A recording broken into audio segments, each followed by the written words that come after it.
नमस्कार। हमारे हनुमान जी की कृपा से ही श्री रामचंद्र जी के चरणों में प्रेम मिल सकता है। यह बात अकाट्य है, अटल है।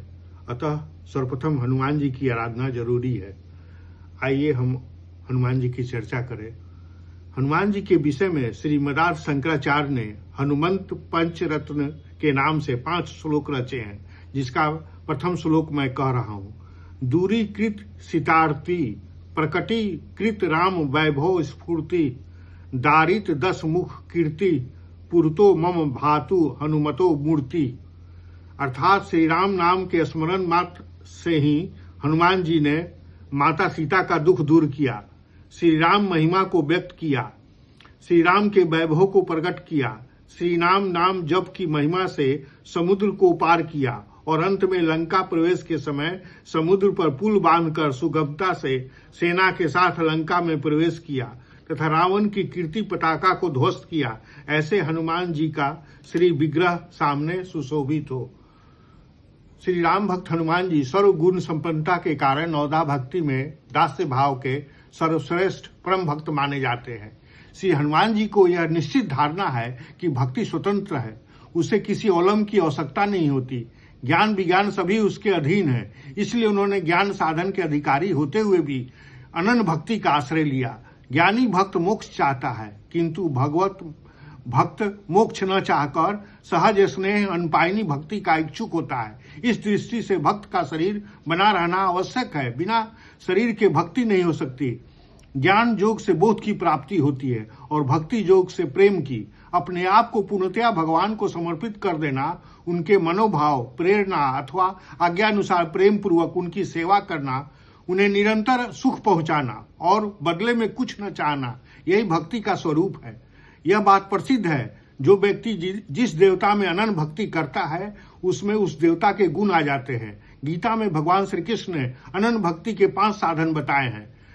मत क्रम कीर्त, दूसरा मत परम, तीसरा मद भक्त, चौथा संग वर्जित, 5वां सर्वभूतेषु निर्वैरः।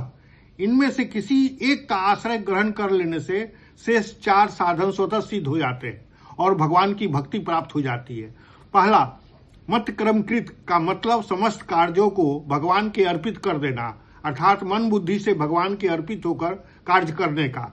दूसरा मत परम, ऐसा भक्त जो मेरी प्राप्ति के लिए तत्पर रहे। तीसरा मद भक्त, भक्त योगी मेरे में ही अनन्य प्रेम रखने वाला हो। चौथा संग वर्जित, भगवान को छोड़कर जिसका कहीं और किसी में किंचित मात्र भी प्रेम न हो। 5वां सर्वभूतेषु निर्वैरः, यह भक्ति मार्ग का अंतिम साधन है। समस्त प्राणियों के प्रति अद्वेष की भावना रखना। श्री हनुमान जी में ये 5 गुण पूर्ण रूप से समाहित है। श्री हनुमान जी के चरित्र का अनुकरण तथा उनके भजन करने से श्री राम जी की प्राप्ति हो जाती है। तुमरे भजन राम को पावे, दास की गति अपने स्वामी को छोड़कर दूसरी ओर होती ही नहीं और उसके चिंतन का विषय होता है एकमात्र अपने प्रभु की सेवा। दास के हृदय में नित्य निरंतर अपने स्वामी की सेवा के लिए व्याकुलता बनी रहती है। एक बार सीता जी के द्वारा दिए गए मणि और रत्नों से विभूषित हार को पहनकर हनुमान जी भगवान श्री राम के सम्मुख हाथ जोड़कर खड़े थे। भगवान ने इनकी नैष्ठिकी भक्ति के कारण अत्यंत प्रसन्न होकर कहा, हनुमान मैं तुमसे अत्यंत प्रसन्न हूँ, तुम जो वर चाहो मांग लो। जो वर त्रिलोकी में देवताओं को भी मिलना दुर्लभ है, वह भी मैं तुम्हें अवश्य दूंगा। तब हनुमान जी ने अत्यंत हर्षित होकर भगवान श्री राम के चरणों में प्रणिपात करके कहा, प्रभु आपका नाम स्मरण करते हुए मेरा मन तृप्त नहीं होता, अतः मैं निरंतर आपके नाम का स्मरण करता हुआ पृथ्वी पर स्थित रहूं। राजेंद्र, मेरा मनोवांछित वर यही है कि जब तक आपका नाम स्थित रहे तब तक मेरा शरीर भी विद्यमान रहे। इस पर भगवान श्री राम ने कहा, ऐसा ही होगा। हे कपि श्रेष्ठ, तुमने मुझ पर जो उपकार किए हैं उनका बदला मैं नहीं चुका सकता। उनके विनिमय में देने के लिए मेरे पास कोई पदार्थ नहीं है, अर्थात मैं लज्जित हूँ। भक्ति मार्ग के 9 सोपान हैं। श्री पवन पुत्र 8 सोपान को पार कर अंतिम सोपान आत्मनिवेदन पर प्रतिष्ठित है। इसको प्राप्त कर लेने पर भक्त के द्वैत भाव का लय होकर उसमें अद्वैतों का उदय होता है। भक्त भगवान में एकाकारता को प्राप्त कर लेता है, किंतु हनुमान जी ने भक्ति को ही श्रेष्ठकर समझा। इसलिए रामचंद्र जी ने एकांतिक भक्ति से प्रसन्न होकर वर मांगने को कहा। श्री हनुमान जी का सिद्धांत है, जीव चाहे लेटा हो या बैठा हो अथवा खड़ा ही क्यों न हो, किसी भी दशा में श्री राम नाम का स्मरण करके वह भगवान के परम पद को प्राप्त हो जाता है। श्री राम नाम को हनुमान जी ने अपना जीवन सर्वस्व मान रखा है। इसमें 2 पंक्ति है उनके बारे में। केवलम राम नामयो सदा मजीवनम मुने, सत्यम बदामी सर्वस्वमिदमेकम सदा मम। मुने, एकमात्र राम नाम ही मेरा जीवन है। मैं आपसे सत्य कहता हूं कि सदा सर्वदा मेरा एकमात्र सर्वस्व श्री राम नाम ही है। श्री हनुमान में जहां एक श्रेष्ठ सचिव के समस्त गुणों का समावेश था, वही वे उत्तम राजदूत भी थे। श्री राम सुग्रीव मैत्री के स्थापना में एक सफल राजनीतिक के रूप में प्रकट हुई है।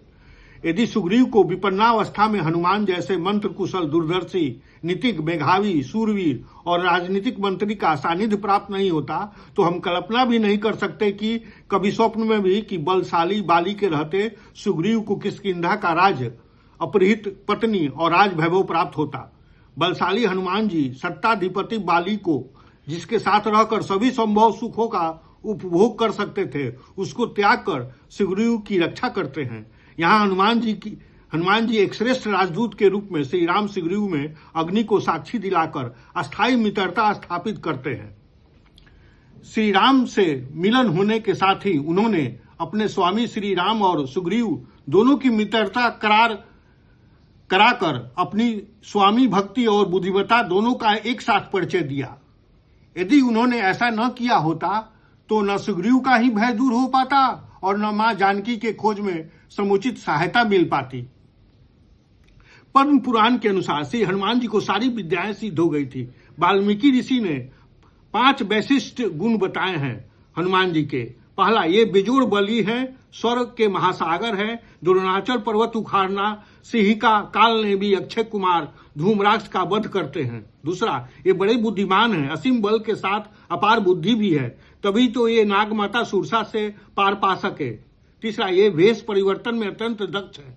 चौथा, हनुमान जी बड़े सुंदर वक्ता हैं। सीता माता को रामदूत होने का विश्वास दिलाना सरल कार्य न था।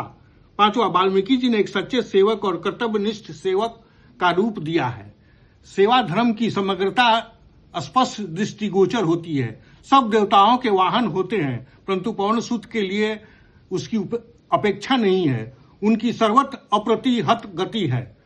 उनके सिवा उनका वाहन होने की शक्ति किसी दूसरे में नहीं है।